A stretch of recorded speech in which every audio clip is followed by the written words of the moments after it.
In the Air Force, fighters and bombers are the shakers, but transport aircraft are the movers. They haul almost 700,000 tons of cargo for the U.S. every year. By now, Japan's reach extends from the frigid Aleutian Mountains to the edge of the towering Himalayas. Japan has tightened its grip on Asia by closing the Burma Road, the main Allied route supplying China's fight against Japan.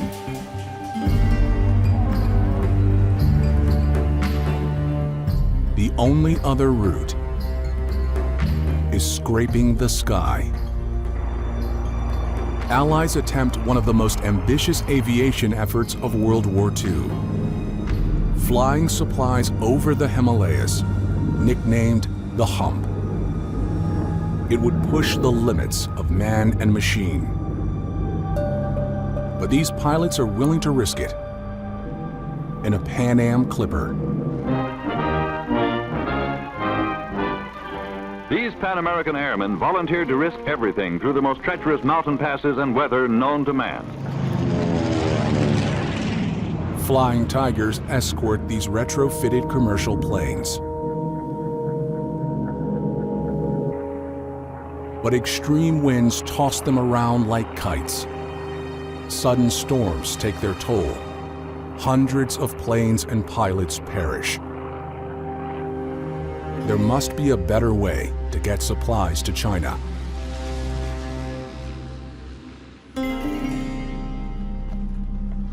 Captain Brooke Dolan is on the journey of his life. If planes can't get over the hump, Dolan will try to go through it by traversing Tibet. Joining Dolan is Ilya Tolstoy, Leo Tolstoy's grandson. They're on a secret mission for the U.S. Office of Strategic Services, or OSS, the precursor to the CIA.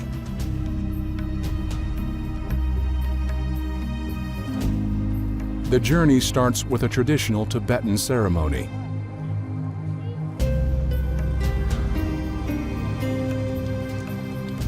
Together, they arrive in Lhasa with trepidation. They can't cross Tibet without permission from a 7-year-old, His Holiness the Dalai Lama. He meets his very first Americans. It takes 5 months of grueling travel by saddle.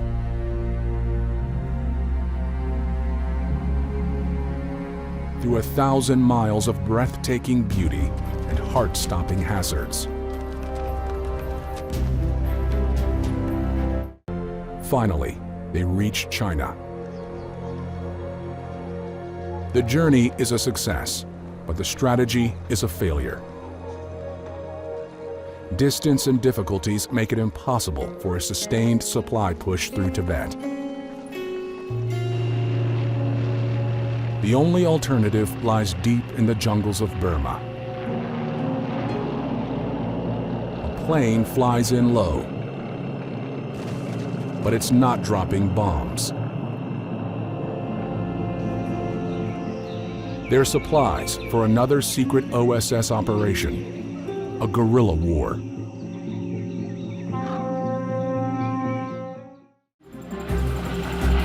It was obvious to airmen that range was a huge limitation. And by the early 1920s, experiments on air refueling technology were well underway. One of the first experiments was more of a stunt. A wing walker took a can of gas and walked from one biplane into another biplane and poured the can of gas into that tank. In 1935, British aviation pioneer Sir Alan Cobham comes up with a better method. He calls it looped hose. In the looped hose method, the tanker trails a cable with a 50-pound weight. The receiver trails a cable with a grappling hook. The two aircraft cross, trying to link these lines. When the lines catch on, the receiver operator attaches the tanker's line to his fuel tank. Then the tanker climbs high above the receiver, using gravity to allow the fuel to flow.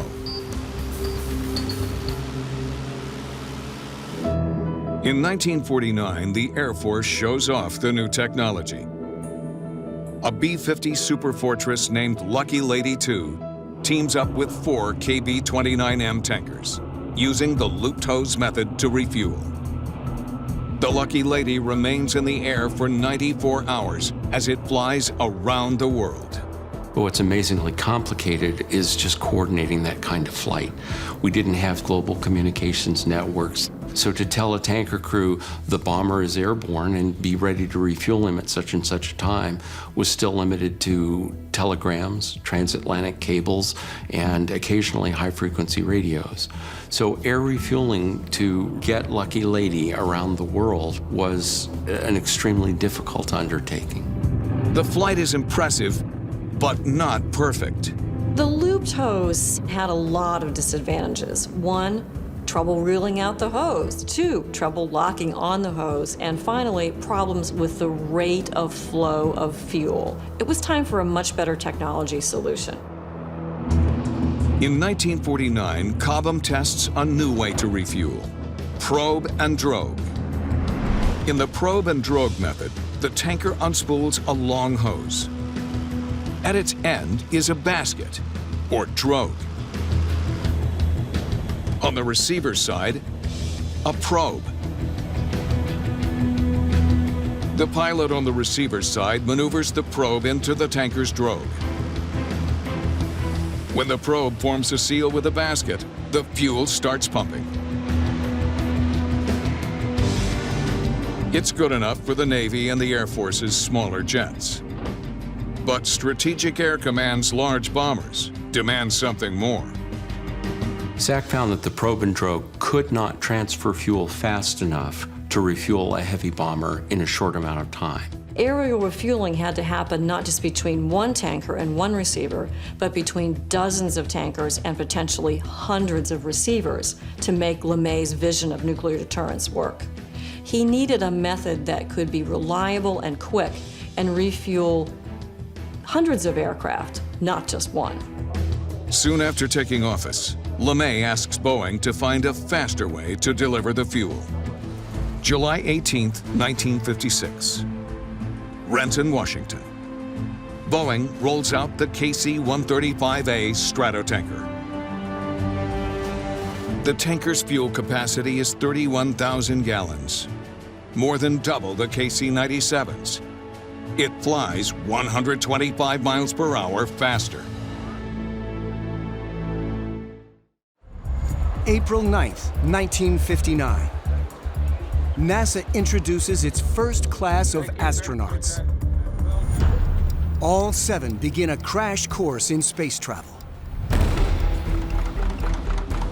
Once we were selected, it was sort of open-ended as to what kind of things people could think up for us to do that might have some weird remote application to spaceflight. Wally Schirra endures a heat chamber. Gus Grissom tries to fly blindfolded. And John Glenn becomes a human test dummy for G-forces. Astronauts call this centrifuge the Beast. You're straining just as hard as you possibly can strain to keep enough blood up in your head to keep from blacking out. They spin so violently that their hearts bang into their lungs, knocking the wind out of them.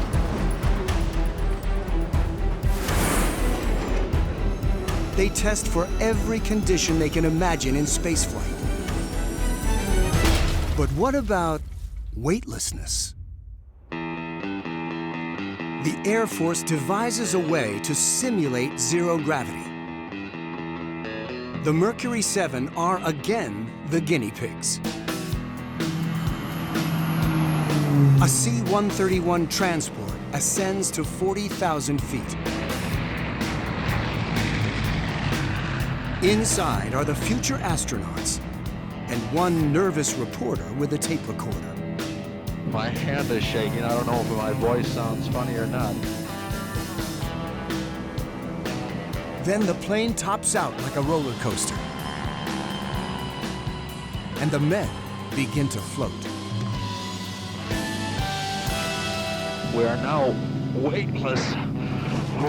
We are now weightless. Good Lord, what an interesting feeling this is. Doctors have no idea if humans can survive long in weightlessness. Will their organs function? Will food stay down if there's no up or down anymore? They call this the vomit comet. And it's the only way to test the possibilities and problems of zero gravity.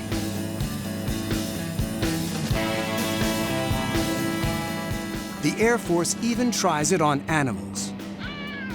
They appear far less enthusiastic.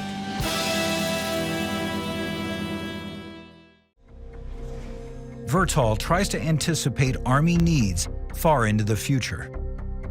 It proposes its newly designed Model 107. It's got 3 wheels, a powerful turbine-powered twin engine, and 2 rotors. The Army looked at the Model 107 and found that this aircraft was quite capable, but they also realized it was a little bit too small. Vertol goes back to the drawing board. 21 months later, they return with a larger, stronger chopper. Fortunately, Vertol was able to meet that requirement very quickly, and the Army ultimately got what they wanted, and that's what we now have as the Chinook.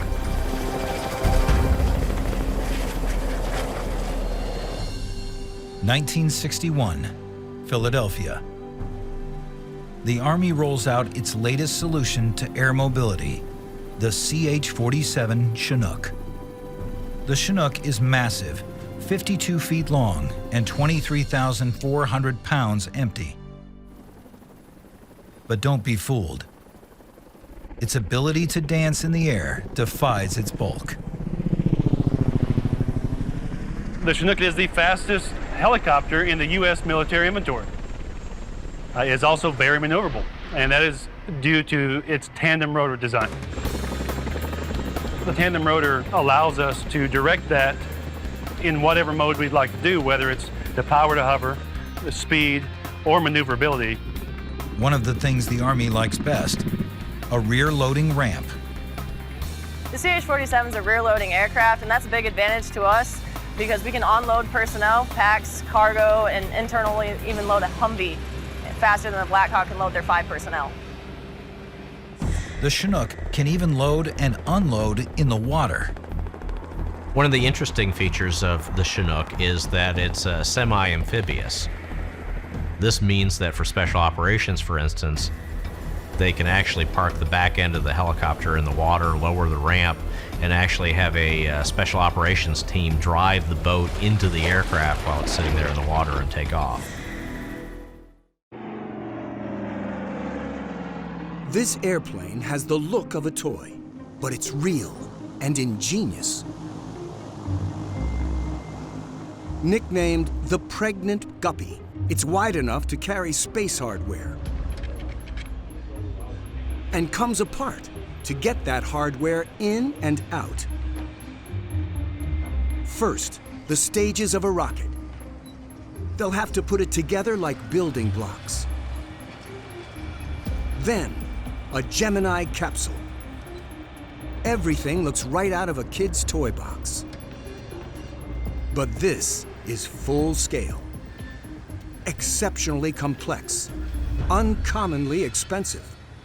And Gus Grissom is about to make it really fly.